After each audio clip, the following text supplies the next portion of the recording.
afternoon. My name is Janelle Legrone. I am the pastor at First Christian Church right down the street from y'all in Kilgore, Texas. And I'm your speaker today for Soup and Sermon, which I have attended before on many occasions. I think it's a wonderful thing that you do for the community, and I love that you're being brave and bold and pivoting and still providing soup and still providing a message of hope that people need to hear in these days. I'm thankful to Pastor Ben for asking me here today to share with y'all what Lent means to me. And in our denomination, the Christian Church Disciples of Christ, Lent is very meaningful, and our church takes that opportunity to really zero in on slowing down and simplifying. But instead of speaking for my whole church today, I thought I'd let you know a little bit what Lent impacts my Christian walk and how I came to discover Lent. I grew up going to church, lived in East Texas, went to college at TCU in Fort Worth, and it was my sophomore year that I discovered what Lent was when I noticed people walking around campus with these smudges on their head. And being the kind person that I am, I wanted to tell them that they needed to wipe their forehead. If you've ever received ashes, you probably have also had someone say, "You got a little something right here, you should wipe off." And so when they told me what it was, I was very intrigued, and I wanted to know more about what that was. And so I started looking into it and asking people that were wearing the ashes, which I think is one of the ministries of the ashes, is that people can ask and they know. What I discovered throughout those years is that Lent is a pivotal time for me in my Christian life and as a Christ follower. Think of it like a tire alignment. I was thinking today about this time my dad and I were driving down the road in the car I drove at the time, which was a blue Ford Contour. And my dad said, "It's pulling to the right. You need to take your tires in." And I said, "No, I'm driving straight. The tires are fine." And he said, "Let go of the wheel." So I let go of the wheel, and immediately the car veers to the right. But I've been gripping the wheel so tightly and adjusting it, controlling it on my own, that I didn't know that it did that at all. Lent is a time to let go of the wheel and check my alignment. And my alignment as a Christian means the alignment of my heart. Jesus asked two things of us, and that is to be people of the Great Commandment and people of the Great Commission. Those commandments and commissions come from the book of Matthew. In chapter 22, Jesus answered the question of what is the greatest commandment with. Love the Lord your God with all your heart, with all your soul, and with all your mind. This is the greatest and most important command. And the second is like it, love your neighbor as yourself. All the laws and the prophets hang on these two things. And then he said, go and do with that love that you feel in chapter 28 of the same book that Matthew wrote to us. Then go therefore and make disciples of all nations, baptizing them in the name of the Father and of the Son and of the Holy Spirit, teaching them to observe everything I have commanded you.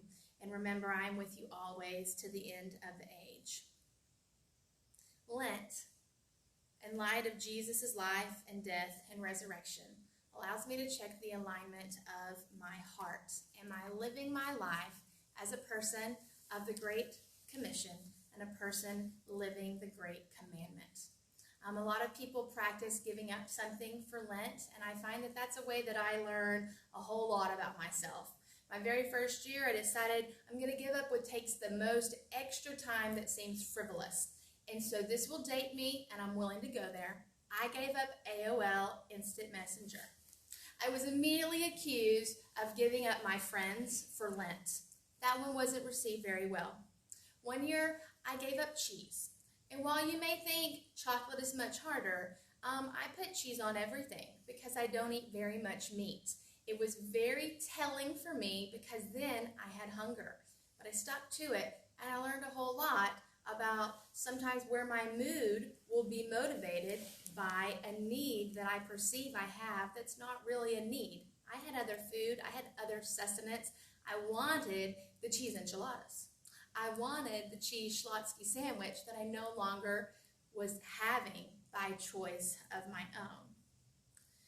point really in giving up something in the light of aligning your heart is finding where do you find misplaced comforts in things of the world that you should be taking to Jesus?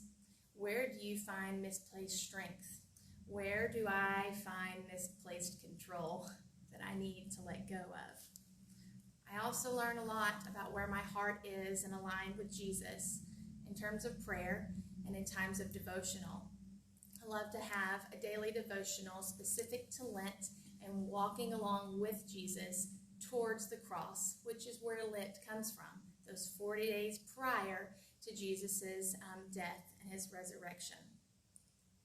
Ultimately, Lent for me is a time of simplifying and slowing down, and it's about intimacy with Jesus, which we should have in our everyday lives.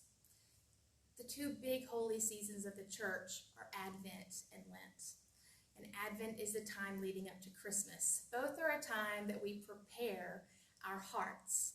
Now, most people would tell you that Advent is their favorite, and I get that. There's glitter, and there's presents, and ribbons, and there's songs, and handbells, and joy, and laughter. But Lent is my favorite because I learn the most each year about where I am walking in line with Christ, because I don't want to be steering off to the right. I want to be directly in line with God's will. And Lent allows me the opportunity to check into that and to do it annually, which we all need that checkup. Maundy Thursday is the Thursday before Easter. And it's a night when Jesus went and had communion with his disciples. It's the night that he went into the garden to pray, and all of the events of what we would call the weekend went into play that led up to Easter morning.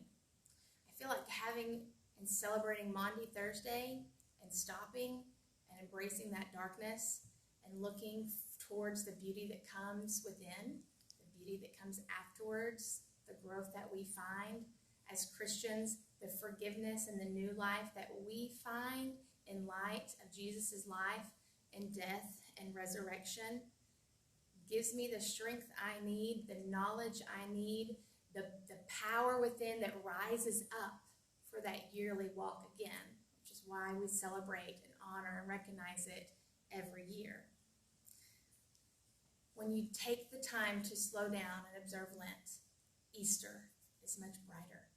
It's much more joyous because you've been in the darkness, because you've stopped and you've reflected that death is real, that pain is real, but that God is at work at all times working things for good, that God is always working with a knowledge in view that's much more expansive and wide than what I can ever have.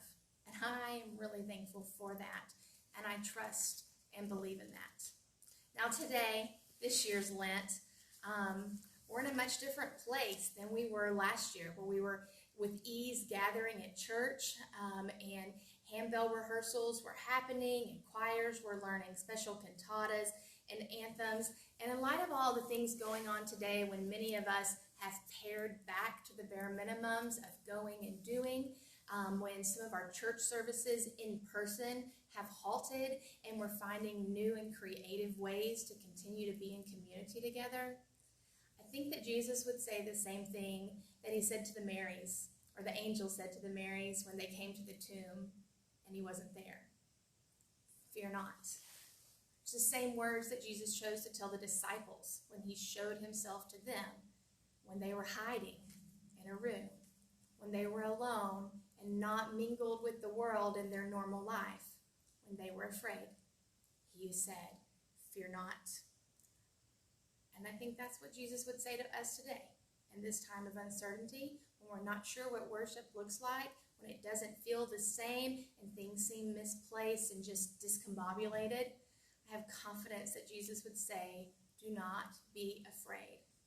And just in the same way that he met Mary on the road, and he met the disciples in the room, not only just physically where they were, but where they were in their faith. That Jesus will meet you there today. That Jesus will meet you there tomorrow, where you are in your faith, where you are in your home, just simply where you are. That's my Lent story, my feelings on how it parlays today. I'm glad to share this time with y'all.